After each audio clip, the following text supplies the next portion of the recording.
संसद ने भी परीक्षा में होने वाली गड़बड़ियों के विरुद्ध एक सख्त कानून बनाया है। मेरी सरकार परीक्षाओं से जुड़ी संस्थाओं, उनके कामकाज के तरीके, परीक्षा प्रक्रिया सभी में बड़ी सुधार करने की दिशा में काम कर रही है।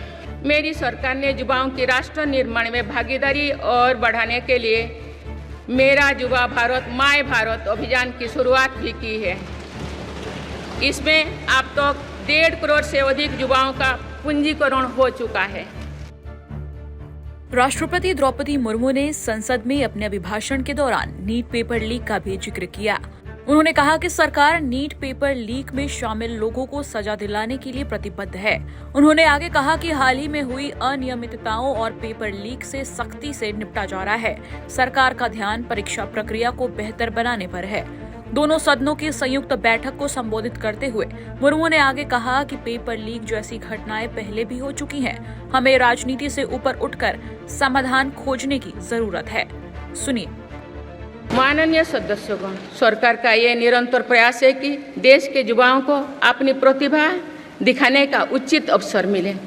सरकारी भर्ती हो या फिर परीक्षाएं, सुनिए, परीक्षाएं किसी भी कारण से इनमें रुकावट आए, ये उचित नहीं है। इनमें शुचिता और पारदर्शिता बहुत जरूरी है।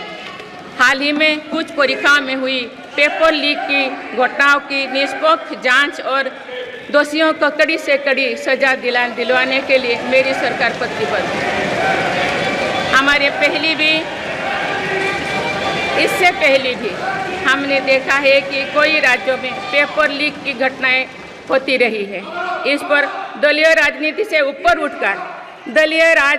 ऊपर उठकर देशव्यापी ठोस उपाय करने की जरूरत है।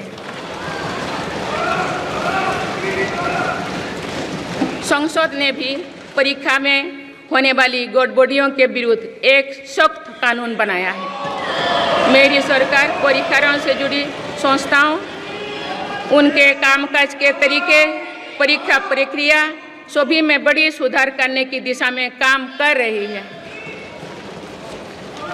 माननीय सदस्यगण, मेरी सरकार ने युवाओं की राष्ट्र निर्माण में भागीदारी और बढ़ाने के लिए मेरा युवा भारत माय भारत अभियान की शुरुआत भी की है।